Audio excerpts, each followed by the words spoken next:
going to be talking tonight about what we found on our trip to the Luxor Hotel in Las Vegas, Nevada.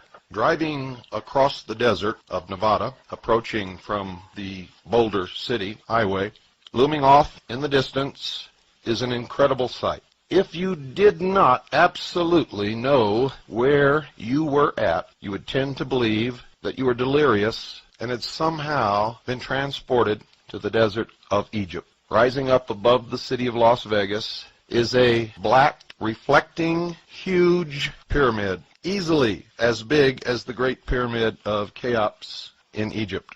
On the top of this pyramid is a crystal capstone, or what appears or looks like crystal capstone, reflecting the sunlight in every direction. If you've ever looked at a polished piece of black obsidian volcanic glass, that might give you some idea of what the surface of this pyramid looks like. As you travel closer along the highway, you begin to see looming up in front of the pyramid an exact replica of the Sphinx. And in front of the Sphinx, towering approximately 150 feet in the air, the phallus of Osiris, an obelisk, for those of you who have not followed our series on the mysteries. And if you don't know what an obelisk is, I'm sure you're acquainted with the Washington Monument. The sight is absolutely awe-inspiring.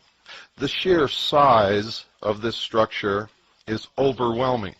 It covers an area so large that driving around it, one begins to wonder how in the world this could have ever been built, much less built in the short period of time that it was, in fact, assembled. During the time that the Luxor Hotel was under construction, a huge fence surrounded the area. They had armed guards on patrol. No one was allowed to watch the construction or see what was going on, except that part which loomed above the fence. No visitors were allowed to watch the construction, and no press was given access. When we first drove to the Luxor, went around this huge, tremendous complex upon which this hotel sits, and then finally went across the street, parked the car, put our press passes on the front of our garments, got out with our video cameras. I looked directly across the street and was confronted with the head of Tutankhamun, who then promptly winked at me. Everything about this ninth wonder of the world, for it truly is, I can assure you, leaves one with a sense of awe, a sense of disbelief, overwhelming beauty. It is, in fact, beautiful beyond description. What I'm trying to do here is convey to you what I saw, and there are not words enough to do it. Now, if you've listened to our series on Mystery Babylon, you know that the Egyptian pyramids were never tombs. They were not burial places or crypts for the bodies of kings or queens or anyone else. They were temples, great temples of the mystery religion, and they functioned for the purpose of initiation. I can assure you that the Luxor Hotel in Las Vegas is a temple of initiation for the masses, the millions upon millions of people who visit that city each year. Probably billions. Not just from America, but primarily from America, but also from around the world. For every single bit of symbolism connected with the mysteries is built into this hotel, beginning with the obelisk, which represents the generative force, the Sphinx, which is to remind mankind that he is, after all, only an animal, you can think, and therefore is always engaged in this constant battle between the animal and the intellect. And then the great temple of initiation, the pyramid, this one with capstone intact, crystalline in nature, representing, as the sun reflects and glints off of every faceted side of it, representing the all-seeing eye. To give you some idea of the size of this structure, inside the building on the ground floor, 9 Boeing 747s would fit comfortably with no crowding and no problem.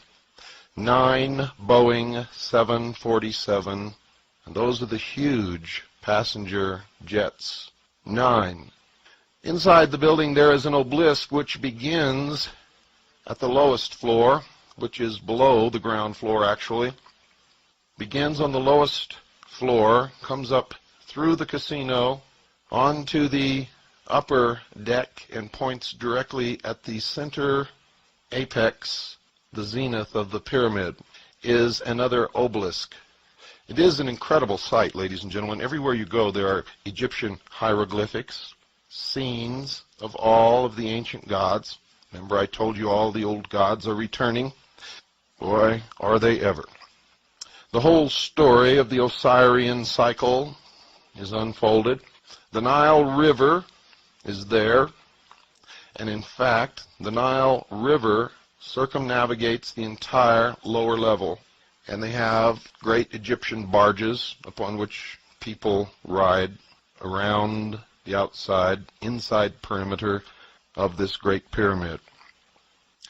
The rooms are all built into the outer walls. There are no rooms inside the walls.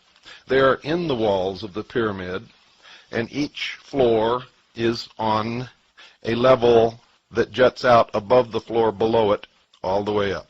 The elevators are inclinators, and they travel up to the different floors. 4 elevators are inclinators, one at each corner of the pyramid. The space inside this building is awesome. It's overwhelming. As you travel up the escalator and walk down the steps into what appears to be a city within a pyramid, in the midst of which is this huge obelisk pointing toward the apex above. Lasers of different colors flash and cross the air in front and around and over you everywhere you go. There are lights, and there are television sets every which way you turn, of every conceivable size, until you finally stand and you're looking up at the side of what appears to be a skyscraper inside this pyramid, on the side of which is a huge television screen, and it reminds you of George Orwell's 1984. That immediately comes to mind. For everywhere you look, there are eyes and television sets, just as what was described in 1984, or in Huxley's Brave New World. There is no doubt whatsoever that the people who built this resort hotel were not only well-versed in the mysteries, but were experts, are experts in the mysteries. They understood everything. There is a 3-chapter episode consisting of 3 different rides or experiences, whatever you want to call it, called The Search for the Obelisk. And everywhere there are screens giving you little previews of these 3 different episodes or chapters. And you need 3 different places to go to experience this over a period of time. And they are urging you to come join the quest. If you read my book and if you've paid attention during the Mystery Series broadcasts of the Hour of the Time, you know that at the heart and soul of all of what's happening in the world is the order of the quest. Benjamin Franklin talked about the order of the quest. He, in all actuality, was a member of the Order of the Quest. He was also a Freemason. He was also the Grand Master of the Lodge of 9 Muses. Thomas Jefferson was a member of this Order of the Quest, as was George Washington and just about every one of our forefathers. Come join the quest. It's all about the discovery, 12,000 feet below the desert, of an ancient ruin, of an ancient civilization, where they find levitating craft. Does that sound familiar? Any connection here with UFOs? Any connection with Hitler's belief that the Aryan race represented the survivors of a lost civilization, far advanced beyond what we are now? And that in this ruin, also this rings of the tails of the inner earth, In this ruin, they supposedly found a crystal obelisk, which was stolen, by the way, by a Dr. Osiris, who now holds the key to the future of the earth and mankind. And everywhere you look are these plaques or emblems of the enlightened society for global transformation. The enlightened society for global transformation. You can stop and get a burger and a Coke or a beer, or whatever you want, in fact, at the Millennium Cafe. I found it at first to be difficult to understand what was going on around me and to, in fact, keep from bumping into people because everyone was so preoccupied with looking up or looking behind them that we were all constantly bumping into each other. Men, women, children, didn't matter. Temples, emblems of the snake were everywhere. Now, on that first day, I very wisely retreated to get my wits about me. I took a little bit of information with me. Did not do any filming, except from across the street. We filmed the whole outside of the hotel, nothing inside at that point, because, to tell you the truth, we were a little overwhelmed and didn't quite know where to start. I wondered how in the world this had come about. I found out through asking questions that the hotel and the grounds, the complex, the Sphinx, the obelisk, everything had cost $400 million. Paid for in cash, not one penny was taken out in loan to build this hotel. Now, if you ever had dreams of going to Las Vegas to win your fortune, I would suggest you take those dreams, put them in an iron box, lock them up, and throw them in the deepest river that you can find. For that $400 million, ladies and gentlemen, represents only the Luxor Hotel, and it came out of the pockets of all of the visitors to Las Vegas who had visited these hotel casinos. The Circus Hotel Casino, the Excalibur Hotel Casino, the Slots of Fun Casino and Silver City Casino, the Circus Hotel Casino in Reno, Nevada, the Colorado Bell Hotel Casino in Laughlin, and the Edgewater Hotel Casino in Laughlin. For it is the group that owns this conglomerate of hotels that built the Luxor. And it became no surprise to me to find out that it was Circus, which had also built the Excalibur Hotel. Now, if you listen to our series on the mysteries, you know that the Roman circus was built to take the attention of the people away from the emperor, to give them the games, to quench their thirst for blood and excitement, so that when they went home at night they were exhausted and didn't feel like rebelling. And it served the emperor well for hundreds of years. So they built the Circus Hotel in Las Vegas, and then they built the Slots of Fun Casino, the Circus Hotel Casino in Reno, the Colorado Bell Hotel Casino in Laughlin, the Edgewater Hotel Casino in Laughlin, and then they went back to their theme and built the Excalibur Hotel in Las Vegas, which has to do all about the legend of King Arthur and the search for the Holy Grail, another quest. The Holy Grail in the mysteries has nothing to do with the cup that Jesus drank out of at the Last Supper. The Holy Grail in the mysteries, in fact, represents the bloodline of the house of David, those believed by the mysteries to have the divine right to rule. I've said this many, many times before. I will say it again. Whoever rules the world in the New World Order will lay claim to the ancestry of the house of David.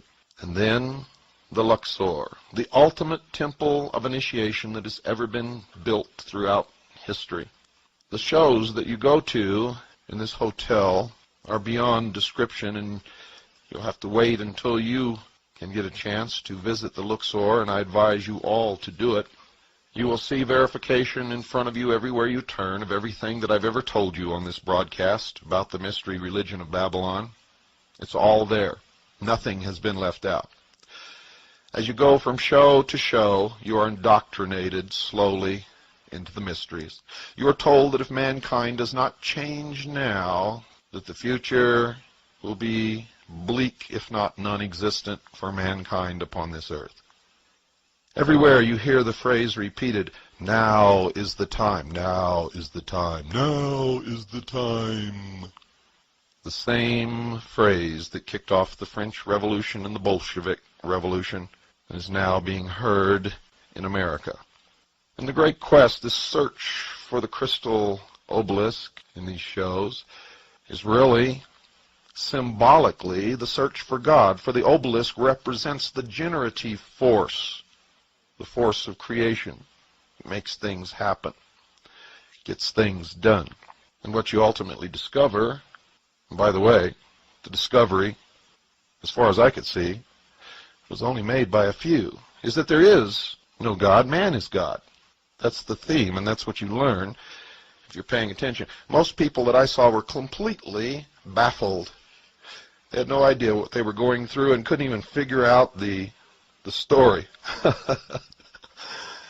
And that was amazing. It's amazing, it's entertaining, and it's very, very sad to watch sheeple trying to deal with this great esoteric religion that's all around them and not understanding one single piece of it. I saw it everywhere I went. People would come out of the first episode scratching their head and looking around and wondering what it was all about, what happened here, what, it was a fun ride. And I got to tell you, folks, the ride on that first episode, well, I can't describe it. I will tell you this. You've never been on a ride like it in your life. I can guarantee you that. It is virtual reality. By the way, they have a virtual land there where you can pilot an F-14 Tomcat if you want. And I mean, when it goes up, you go up. If you do a flip, if it does a flip, you do a flip. And you're in that cockpit, and you take off, and you land or you crash or you go straight up until you stall and fall back down to the earth. This is an incredible place.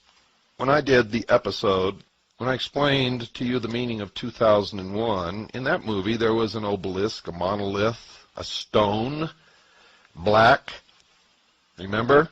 Smooth, shiny, everything was reflected in it.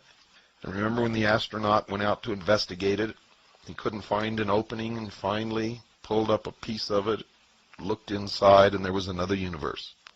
Well, I got news for you, folks. That stone makes up, on the inside, a huge monolith, just like in the movie 2001, perfectly polished, as black could ever possibly be in your wildest, darkest nightmares.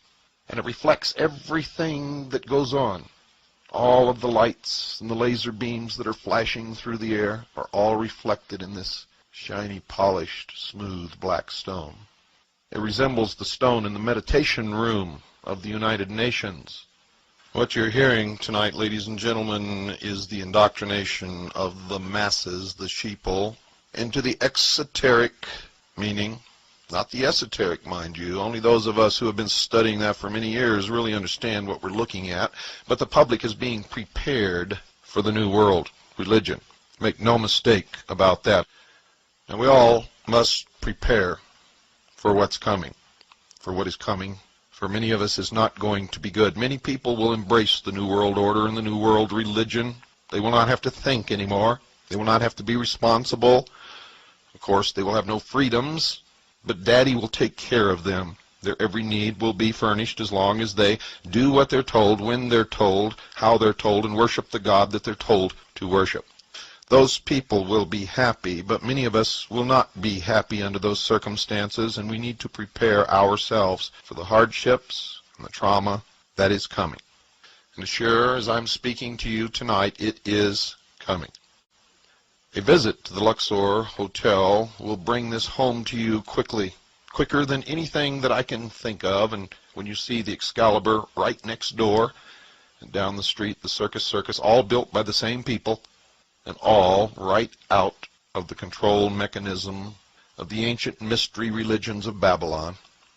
When you go down to the lower level, the murals of Egyptian life cover the entire walls of this stairwell, which also, by the way, has escalators.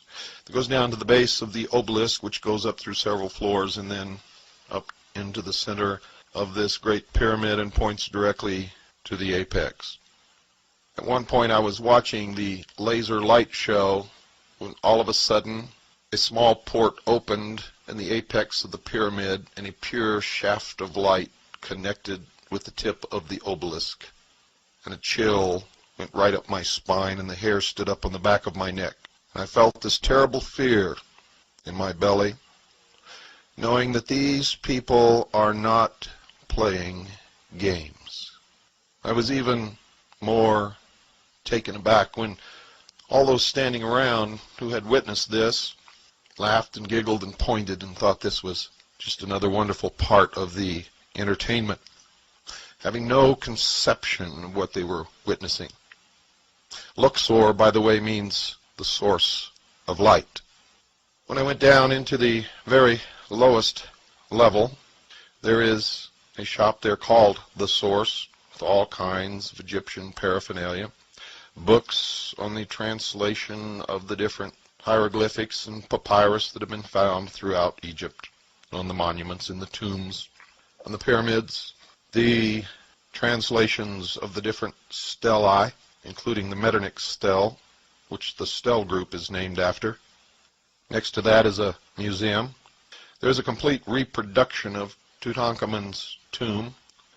Then I began to see these photographs of dancing girls and men in chariots, and these were photographs. These were not paintings or prints. These were photographs.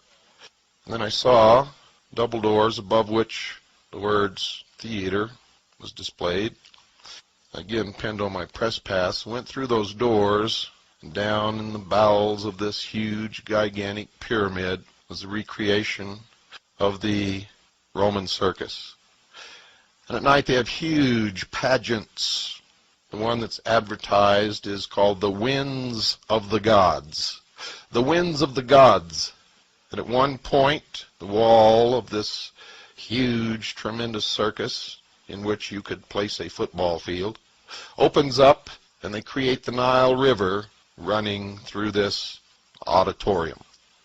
Everywhere there are people who will answer your questions, and if you take the boat ride on the tour of the Nile, you will see recreations of all the great monoliths of Egypt, and they will tell you the story of the Osirian cycle, of Nut and her children, Isis and Nephthys, Osiris and Set. And at one point you will see the guardian of the secrets of the universe displayed upon the wall. If you don't look up high, you won't see it. The only other place you see it is in the first episode of The Search for the Obelisk. This creature has the exact same facial characteristics and the exact same eyes as the supposedly alien creature on the cover of Whitley Strieber's book, Communion. I told you, actually years ago when I first began my lecture tours, and all during these radio broadcasts, that all of these things are tied together. They are linked, just as your toe is linked to your head. You may look at your toe and say, that's a toe, it has nothing to do with my head, until you try to cut it off, and then you will find very quickly that it has everything to do with your head. You cannot separate the UFO phenomenon or the stories about aliens visiting the earth from the New World Order or from the mystery religions or from Las Vegas any more than you can separate your toe from your head without understanding at that point that you've made a big mistake. In the Luxor, you can see all of this come together. It comes together very well. You might want to go out and get the latest issue of Time magazine, the January 10th, 1994 issue of Time magazine. That's the January 10th, 1994 issue of Time magazine. On the cover, you will see what I'm talking about. Now, one of the things that I noticed inside the Luxor Hotel is that this could be the city of the future. People could live, work, eat, sleep, be entertained, be born and die, all within that pyramid. All within that pyramid. Something else was going on, ladies and gentlemen, that was insidious in nature. Remember, I told you this is a temple of initiation into the New World religion, the New Age religion, into the brave New World. as Aldous Huxley would have called it, and did call it in his book. It came a decade late for George Orwell, but nevertheless it is the same. People are herded like cattle through these things that they pay to see. They're treated like stupid sheeple. And something else occurs that was so significant, I looked around me and could not believe that no one there but me understood what was happening. You go down to the lower level to a counter there and you buy your ticket for these things, and everything has to have this ticket. You are told to hold the ticket in your right hand. It has the UPC on the ticket. You're told not to hold it in your left hand. You must hold it in your right hand with the UPC facing outward from your hand. Every time you go into one of these events, one of these rides on the Nile River ride or the 3 episodes or anything, there's a scanner under which you are told to pass your hand, and it reads the UPC code on the ticket. There is an attendant standing there. They will not take your ticket and pass it under the scanner for you. You are to do that. It is a form of indoctrination, getting you used to passing your hand under a scanner to get something in return. It is a Pavlovian conditioning. You do it enough, you think nothing of it. And eventually that ticket will disappear, and whatever is being scanned will be in your hand. You see, even when you have trouble and you're not holding the ticket right, they tell you to pass it again, do it again, do it again, do it again, try it again. Only when it becomes obvious that people behind are getting very upset with you holding up the line will the attendant take the ticket and pass it under the scanner for you. For this is a form of conditioning, and you cannot be conditioned if they do it for you. Everything in the Luxor Hotel is an indication of what is to come. Everything. I went into the casino on this day, forgot to tell you I was filmed everything, wore my press pass, and went everywhere. Anywhere I wanted to go, I was treated courteously. People opened doors for me. People offered to set up props for me. In the casino, around the center where the obelisk goes up through the ceiling, there are all the reproductions of the beautiful golden mummy cases and the masks, the death masks. I turned around and saw 2 obelisks on each side of a small stairway and a jackal, and then a door in front which looked like a tomb was actually an elevator that goes up 1 floor into the Isis restaurant. So I went up there. It was too dark to videotape up there, but I took still pictures, and they will be in the videotape. We will videotape the still pictures. It is one of the most beautiful foyers that I've ever seen, with ancient Egyptian art, pieces of jewelry in glass cases. On each side of the entryway into the actual restaurant are these huge stone reproductions of Egyptian gods. There are brass, they look like gold, and they may be gold-leafed, snake heads on the ends of all the furniture, cobra. Inside, in a glass case with a beam of light shining directly down on it, is a statue of Isis in all her glory. It is ornate, dripping with wealth and affluence. Everything, dear listeners, is designed to take you out of yourself and, surrounded by all of this symbolism, indoctrinate you into the New World Order. And you're so astounded and awed by the beauty of all of this, you fail to see the methods of control and the terrible religion and the God that you will be asked to bow to. Now, I'm a true constitutionalist. If you really wanted to bow to that God, I would fight for your right to do it, whether I proved or not. For I came to understand many years ago that if I deny you the right to practice your religion, you could also deny me the right to practice mine. I have no qualms with people practicing the religion they wish to practice. The problem I have is being lied to and deceived and manipulated into doing things and believing things and accepting the loss of freedoms and sovereignty through deception and lies and cunning wit, for the most part being enacted upon an unsuspecting, trusting people. That I despise. And I know that whatever new order or new world they create through these types of procedures will not be the utopia that they promise that it will be. Will not be a wonderful world free from crime. No, ladies and gentlemen, it will just be another mountain of lies built upon the last mountain of lies. And someday, somewhere, someone is going to expose the original lie upon which all of this was built, and the whole structure will come tumbling down. I hope that the hour of the time is functioning in some way toward that end. Only you know the answer to that. I am constantly amazed that all of this is flaunted in front of the people. You see, it's all out in the open now for anyone who cares to look, and from our research we found that it's never really been hidden during this century. Of course, the manipulations are built upon masterful lies.